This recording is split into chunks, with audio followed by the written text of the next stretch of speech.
300 টাকা, 200 টাকা, 500 টাকা, হাইট 700 টাকা।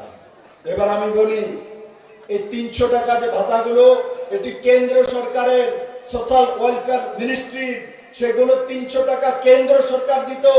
তার মধ্যে 200 টাকা দিয়ে 500 টাকা করে সিপিএম দিচ্ছে।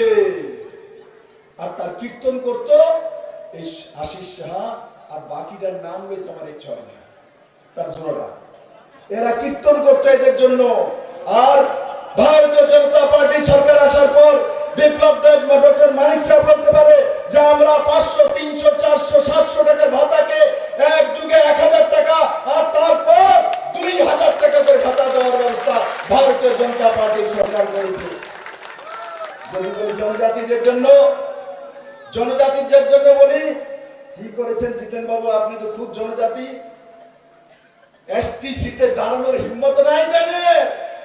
এসটি রিজার্ভ সিটের মধ্যে দাঁড়াননি উনি, কারণ এসটি রিজার্ভ সিটে দাঁড়ালে জনজাতিরা ওনাকে হারিয়ে দেবে। তার জন্য জেনারেল সিটে গিয়েছে, প্রদ্যোৎ কিশোর মানিক্যের আশীর্বাদ নিয়ে চিফ মিনিস্টার হইতে। দেখছেন তিনি চিফ মিনিস্টার হইতে করাচ্ছেন। জিতেন বাবু, আদা যারা চুরি করে তারা চিফ মিনিস্টার হয় না। আদা চুরি করলে চিফ মিনিস্টার হয় না, এটা আমি বলি না। আপনি যখন মানিক সরকারের সঙ্গে মন্ত্রী ছিলেন, আদা চুরির কেলেঙ্কারির কারণে আপনাকে এমপি বানিয়ে দিল্লিতে পাঠিয়েছিল। আপনাকে ভালো কাজের জন্য পাঠায়নি। আপনার চুরির কারণে তেলের বাণিজ্য ডুবতেছে, এই কারণে আপনার বৈতরণী পার করছে। আপনি তখনও বলছেন আপনার বড় ইচ্ছা ত্রিপুরার মুখ্যমন্ত্রী হতেন, জীবনও পারতেন না।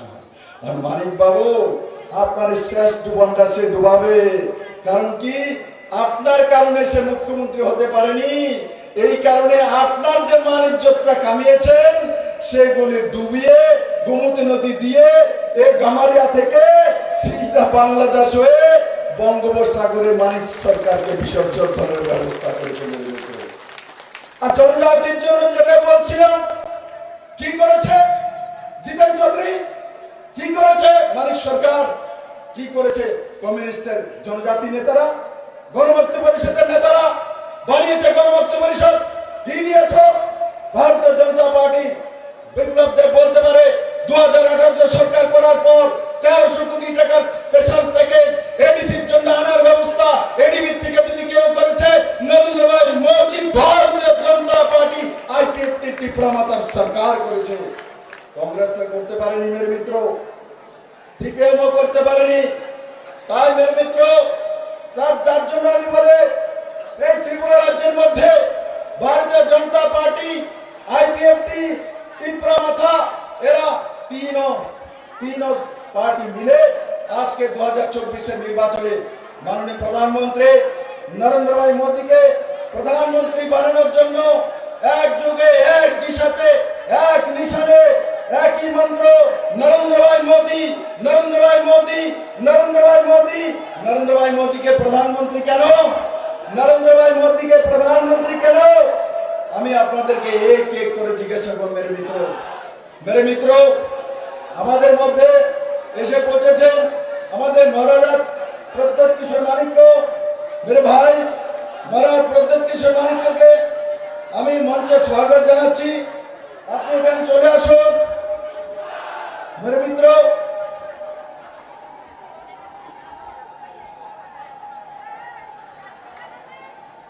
বন্ধুরা, আমাদের মধ্যে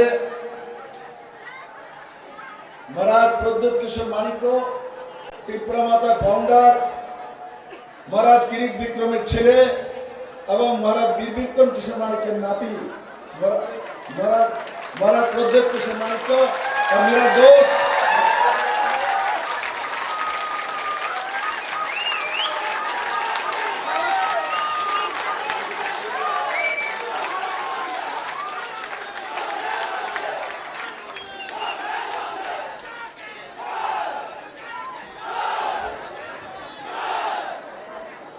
বন্ধুরা, যেটা আমি বলছিলাম যে 2023 নির্বাচনে এই সাবরুম থেকে জিতেন চৌধুরী যখন ইলেকশন জিতে আসে তখন মহারাজ প্রদ্যোৎ কিশোর মানিকের আশীর্বাদ নিয়ে ওনাকে এমএলএ হতে হয়।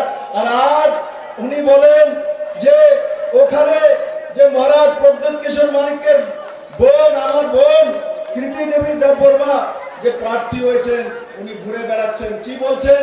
উনি বলছেন যে উনি তো বাইরে থেকে আইছে, উনি বাইরের লোক। জিতেন বাবু, কৃতি দেববর্মা বাইরের লোক, আমরা ভারতবাসী, আমরা গামারিয়ার লোক, আমরা চন্দ্রপুরের লোক, আমরা ত্রিপুরার লোক। আমরা জানি আমাদের মেয়েদের বিয়ে হলে শ্বশুর বাড়ি যায় না।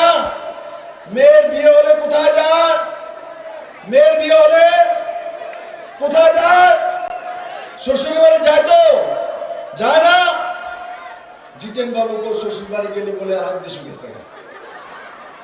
আর যখন মেয়ে বাপের বাড়ি আসে তখন তাকে সবচেয়ে বেশি আদর করতে হয় না? যখন মেয়ে শ্বশুর বাড়ি থেকে বাপের বাড়িতে আসে, পাড়া প্রতিবেশী আত্মীয় স্বজন তাকে ভালোবাসে, তাকে আদর সম্মান করে। জিতেন বাবু বলছে কৃতি দেববর্মা তো বাইরে থেকে এসছে। জিতেন বাবু, কৃতি দেববর্মা ত্রিপুরার মেয়ে, মহারাজ কিরিট বিক্রমের মেয়ে, মহারাজ প্রদ্যোৎ কিশোরের বোন, আমার বোন, ত্রিপুরাবাসীর বোন। ত্রিপুরা তোমার বাপের বাড়ি, উনি ওনার বাপের বাড়িতে এসছেন। জিতেন চৌধুরী, আমি আপনাকে বলতে চাই আপনার পার্টি বিদেশি, আপনার পার্টি বাইরে থেকে এসছে, কমিউনিস্ট পার্টি। আপনি বাইরে থেকে এসছেন, কারণ কি? কমিউনিস্ট পার্টি ভারতীয় পার্টি না, কমিউনিস্ট পার্টি বিদেশ থেকে আসছে। এখন মানিক সরকারের সংবিধান, বাবা কত ভালোবাসা সংবিধান। এখন একটা কাজ করে সাংবাদিক বন্ধুরা, বি.আর. আম্বেদকরের একটা বই টেনে দান করে তোমরা। এখন ওনার সংবিধান মনে পড়েছে, ভারত মনে পড়েছে, ভারত মাতা মনে পড়েছে, রাষ্ট্র মনে পড়েছে। সিপিএম এবং রাষ্ট্র, সিপিএম এবং সংবিধান। এই ত্রিপুরা রাজ্যে বিপ্লব দেব আসার আগে, ভারতীয় জনতা পার্টি সরকার আসার আগে কমিউনিস্ট পার্টিরা নিজেদের পার্টি বেশে কোনোদিনও 26শে জানুয়ারি, 23শে জানুয়ারি এবং 15 আগস্টে ন্যাশনাল ফ্ল্যাগ উঠাতো না, জাতীয় পতাকা কমিউনিস্টরা উঠাতো না। মেরে মিত্র, এই কমিউনিস্টরা গান্ধীর জন্ম জয়ন্তী 2 অক্টোবর পার্টি বেশে পালন করতো না। এই কমিউনিস্টরা স্বামী বিবেকানন্দ জয়ন্তী পালন করতো না। এই কমিউনিস্টরা মহারাজা বীর বিক্রম কিশোর মানিকের জন্ম জয়ন্তী পালন করে না। এখন মানিক সরকার নিয়ে গেছে বিপ্লব দেবের থেকে বড় রাষ্ট্রবাদী। কি অবস্থা! মানিক সরকার বিপ্লব দেবের থেকে বড় রাষ্ট্রবাদী। আমি তো বলবো মানিক বাবুরে তাড়াতাড়ি নাগপুরে লয়ে যান। সৎসঙ্গ চালকদের আমি প্রণাম করুন, প্রাণ প্রচারদের বলুন, স্বয়ংসেবক একটা পাওয়া গেছে, 3rd ইয়ার ট্রেন লয়ে যান। রাষ্ট্রপ্রেমিক পাওয়া গেছে, পলিট ব্যুরোর রাষ্ট্রপ্রেমিক, সংবিধান প্রেমিক। কোথায় ছিলেন 25 বছর? কোথায় ছিল আপনার সংবিধান? মুখ্যমন্ত্রী হওয়ার পর আপনার রুমে আমি গিয়েছিলাম, আপনি যেই মুখ্যমন্ত্রী যেই রুমে বসতেন মেরে মিত্র, সেই রুমের মধ্যে ভারতের জাতীয় পতাকা ছিল না, সেই রুমের মধ্যে অশোক স্তম্ভ ছিল না। আমি মুখ্যমন্ত্রী হওয়ার পর ত্রিপুরার মুখ্যমন্ত্রীর রুমের মধ্যে অশোক স্তম্ভ, জাতীয় যে চিহ্ন, সেটা আমি এনেছি মেরে মিত্র। ভিতরে পর স্বাধীনতা আমাদের যে জাতীয় পতাকা সেটা বসানোর ব্যবস্থা বিপ্লব দেবকে করতে হয়েছে। এখন মানিক সরকার আমাকে সংবিধান শিখাবে, মানিক সরকার আমাকে অশোক স্তম্ভ শিখাবে। আরে মানিক বাবু, আপনি স্ট্যালিন, লেনিন, মাও সেতুং আরো কি জানি কারে কারে সিনিয়ররা জন্মদিন বানাইতো। আগে দেখতে না রাস্তার মধ্যে যাইতেন লই, কার জন্মদিন? ঈদের দেহজের জন্মদিন। কার এটা কি নিপেন চক্রবর্তীর জন্মদিন? না না, নিপেন চক্রবর্তীর জন্মদিন বানায় না। স্ট্যালিন কবে মরে গেছে তার জন্মদিন বানায়, লেনিনের জন্মদিন বানায়, মাও সেতুং এর জন্মদিন বানায়, কুয়াত্রাচু করতে এসে তার জন্মদিন বানায়। কিন্তু যদি বলতাম এখানের এমএলএ ছিল, মাধব শাহর জন্মদিন করো, না না কমরেড করা যাইত না। আমি যদি বলি পবিত্র করে জন্মদিন করো, না না কমরেড করা যেত না। আমি যদি বলতাম তাদেরকে জ্যোতি বসুর জন্মদিন করো, না না কমরেড করা যেত না। কিন্তু বিদেশি দৈরা দৈরা না ভারতের মধ্যে জন্মদিন পালন করে। আর এখন মানিক সরকার হয়ে গেছে সংবিধান প্রেমী। সংবিধান বাঁচানোর জন্য এখন তিনি কংগ্রেসে গেছেন। কত বড় সংবিধান বাঁচেন না। বি.আর. আম্বেদকর থাকলে আপনার লগে রাখলে, ডক্টর বি.আর. আম্বেদকর থাকলে মানিক বাবু আপনারও লগে রাখলে সংবিধান আপনি কিছু জ্ঞান দেন। আপনি এখন এসছেন সংবিধান বাঁচানোর জন্য, আপনি হাত চিহ্নিত ভোট দেবেন। 25 বছরের টানা মুখ্যমন্ত্রী, 25 বছরের টানা মুখ্যমন্ত্রী আপনি, 20 বছরের টানা মুখ্যমন্ত্রী আপনি, 25 বছরের টানা সরকার। আপনি একবারও আপনার মুখে সংবিধানের নাম শোনা যায় না, একবারও ভারতের নাম শোনা যায় না, একবারও রাষ্ট্রপ্রেমের কথা শোনা যায় না, একবারও ভারতের সেনাবাহিনীর কথা শোনা যায় না। আর এখন আপনি সংবিধান বাঁচানোর জন্য, ভারতকে বাঁচানোর জন্য আপনি কংগ্রেসের হাত ধরতেন। যেই হাত আপনি বলতেন এই কালো হাত ভেঙে দেব, ঘুরিয়ে দেব। হ্যাঁ, কমিউনিস্টরা বলতো নারী নির্যাতনকারী কংগ্রেসীরা হুঁশিয়ার। আশিস বাবুর শোনান না এটা একটু স্লোগানটা?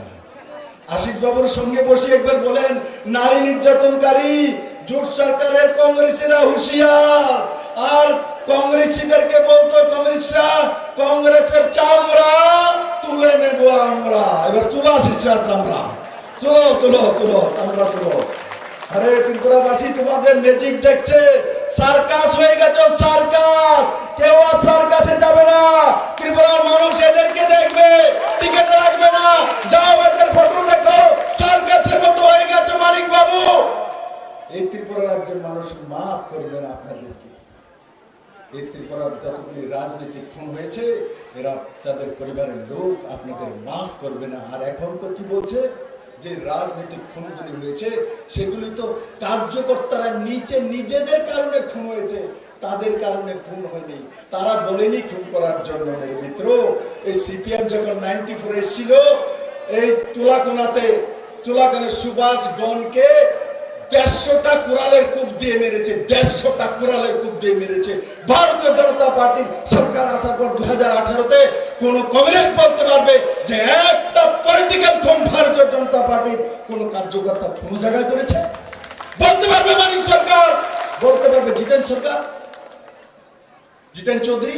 আপনাদের যখন সরকার আসে, যতবার সরকার আসে ততবার মানুষের বাড়ি জ্বলতে হয়, যতবার সরকার আসে ততবার কংগ্রেসের মহিলাদেরকে বলাৎকার করতে হয়, যতবার সরকার আসে আপনাদের কুড়াল দিয়ে কুপিয়ে কুপিয়ে খুন করতে হয়। কিন্তু 2018-তে আমরা সরকার বানিয়েছি, 2023 বিধানসভা সরকার বানিয়েছি, কিন্তু ত্রিপুরাতে কোন কমিউনিস্টকে আমরা খুন করিনি। মেরে মিত্র, মানিক বাবু আপনারা স্বৈরাচারী ছিলেন, আপনারা সংবিধান বিরোধী ছিলেন, আপনারা বিদেশি মন সম্পন্ন ব্যক্তিত্ব ছিলেন। আর শেষকালে আমি আপনাকে টুনিকুচ্ছ করবো না, আপনাকে আমি এখনো শ্রদ্ধা করি। 4 বারের মুখ্যমন্ত্রী ছিলেন। আপনার শেষ ডুবাই লাইছে জিতেন চৌধুরী আর আশিস শাহ বন্ধুরা। এদের দুইখানে মাঝখানে দেখি মানিক সরকার বয়, এদিকে আশিস শাহ আর এদিকে বরণবাড়ির ফটোটা দেখো না, কত সুন্দর ফটো। देखो फोटो याद करो, महाराज प्रद्योत किशोर मानिक को। एक फोटो के बारे में हम बोल रहे हैं, जो मिडिल में मानिक सरकार, इस तरफ बर्मनबाड़ी का वो आदमी नाम बोलने की इच्छा नहीं करा, और इस तरफ आशीष शाह। क्या फोटो है? इसी के लिए यहाँ त्रिपुरा में राजनीति करते थे, इसी के लिए मर्डर कराया था, इसी के लिए आशी का दंगा बनाया था, इसी के लिए एटीटीएफ बनाया था, इसी के लिए एनएलएफटी बनाया था, इसी के लिए रेप करा था, इसी के लिए उजान मदन बनाया था, इसी के लिए काकोली घोष को रेप करवाया था। जवाब है, जवाब আছে। ত্রিপুরার মানুষ এবার জবাব দেবে। আমি বিশ্বাস করি এবারের নির্বাচনে ত্রিপুরার মানুষ জবাব দেবে। নরেন্দ্র রায় মোদী, প্রদ্যোত কিশোর মানিক, আইপিএফটি तीनों एक জায়গায় এসে গেছে। আর ত্রিপুরার মানুষ কংগ্রেস কমিউনিস্টকে জবাব দেওয়ার জন্য বসে আছে। তাই এই গামেরিয়া থেকে আমি সমস্ত কার্যকর্তাদের কাছে নিবেদন করব, এবার ভোটিং কত করতে হবে? এবার ভোটিং 100% ভোটিং করতে হবে। কংগ্রেস কমিউনিস্টকে ত্রিপুরা থেকে উদ্ধার করতে হবে, প্রেতাত্ম বানিয়ে চীনে পাঠাতে হবে। আর সেই দিশাতে কেরালাতে কংগ্রেসের প্রার্থী রাহুল গান্ধী, সেখানে কমিউনিস্টের সরকার কমিউনিস্টের প্রার্থী রাহুল গান্ধীর এগেইনস্টে, কমিউনিস্ট রাহুল গান্ধীকে গালি দিচ্ছে, রাহুল গান্ধী কমিউনিস্টকে গালি দিচ্ছে। ত্রিপুরাতে এক দেশের মধ্যে, মানিকবাবু দেশ কইছিলেন, আমি সংবিধান কেমনে বুঝবেন আপনি? আপনি কেরালার মনে করছেন এটা বুঝে আরেক দেশে, ত্রিপুরার আরেক দেশে। সংবিধান এটা একটা দেশ মানিকবাবু। কেরালাতে আপনারা কংগ্রেস কমিউনিস্ট লড়াই করছেন রাহুল গান্ধীর খিলাফ, আর এখানে কংগ্রেসের প্রেসিডেন্ট আশিস শাহকে কুলোলে আপনি ঘুরতেছেন। কি অবস্থা, মাথা খারাপ হয়ে গেছে, আপনারা পাগল হয়ে গেছেন আপনারা। ত্রিপুরার মানুষ এত পাগল না। ত্রিপুরার মানুষ আপনাদেরকে চেনে নিয়েছে। ত্রিপুরার মানুষ আপনাদেরকে একটি ভোটও দেবে না মেরে মিত্র। ত্রিপুরার জন্য এই কমিউনিস্ট আর কংগ্রেসের কাল একটা অভিশাপ ছিল মেরে মিত্র। আজকে যদি নরেন্দ্র ভাই মোদী না আসতো, ঘরে ঘরে 5 কিলো করে চাউল যেত না। আজকে যদি নরেন্দ্র ভাই মোদী না আসতো, প্রধানমন্ত্রী সড়ক যোজনা রোড ত্রিপুরার গ্রামে গ্রামে হতো না। আজকে যদি নরেন্দ্র ভাই মোদী না হতো, মহারাজা বীর বিক্রম কিশোর মানিক্য ইন্টারন্যাশনাল এয়ারপোর্ট হতো না। আজকে যদি নরেন্দ্র ভাই মোদী না হতো, তাহলে করোনার টিকাকরণ হতো না। আজকে যদি নরেন্দ্র ভাই মোদী না হতো, প্রধানমন্ত্রী আবাস যোজনার 4,10,000 ঘর ত্রিপুরা আসতো না। আজকে যদি নরেন্দ্র ভাই মোদী না হতো, কিষাণ সম্মান নিধির মাধ্যমে 6,000 টাকা কৃষকদের কাছে আসতো না। আজকে যদি নরেন্দ্র ভাই মোদী না হতো, তাহলে 33% রিজার্ভেশন মহিলার জন্য না হতো। আজকে যদি নরেন্দ্র ভাই মোদী না হতো, তাহলে 3 তালাকের সমাপ্তি হতো না। আজকে যদি নরেন্দ্র ভাই মোদী না হতো, তাহলে সৌভাগ্য যোজনার মাধ্যমে বিজলির কানেকশন হতো না। আজকে যদি নরেন্দ্র ভাই মোদী না হতো, উজ্জ্বলা যোজনার মাধ্যমে গ্যাসের চুলা যেত না। আজকে যদি নরেন্দ্র ভাই মোদী না হতো, ন্যাশনাল হাই 9টা ত্রিপুরার মধ্যে হতো না। আজকে যদি নরেন্দ্র ভাই মোদী না হতো, 7 পে স্কেল ত্রিপুরাতে আসতো না। আজকে যদি নরেন্দ্র ভাই না হতো, 25% ডিএ ত্রিপুরাতে আসতো না। আজকে যদি নরেন্দ্র ভাই মোদী না হতো, 2,000 টাকার ভাতা ত্রিপুরা রাজ্যে আসতো না। আজকে যদি নরেন্দ্র ভাই মোদী না হতো, ত্রিপুরার মানুষ স্বাধীন রূপে নিজের বাক স্বাধীনতা পেত না মেরে মিত্র। তাই আমি বলি, এই যে কথাগুলি বললাম, এই কথাগুলি মনে রেখে মেরে মিত্র, একবার মোদীর কথা চিন্তা করুন। এমন একজন প্রধানমন্ত্রী আমরা পেয়েছি, অন্তিম জন থেকে উপরের ব্যক্তি পর্যন্ত এক দেশ আছে, জাতি জনজাতি সবার জন্য কাজ করা, সবার জন্য স্বাধীনতা দেওয়া, সবাইকে সমৃদ্ধি দেওয়া। एक पॉजिटिविटी साथ नरेंद्र भाई मोदी पूरे देश भर एक दिशाते 140 कोटी परिवार के लिए। और मोदी नारा की, मोदी एबार स्लोगान की, इस बार वो पेছনের তারা কয় না এইবার কি সিপিএম পার করবা, বলো इस बार। সবাই হাত তুলে বলো इस बार, इस बार, इस बार नरेंद्र भाई मोदी की, नरेंद्र भाई मोदी की, भारतीय जनता पार्टी की, महाराज प्रद्युत किशोर मानिक्य की, डॉक्टर मानिक शाह की, जेपी नड्डा की, और की को अभिषेक देवराय की, अभिषेक देवराय की। धन्यवाद।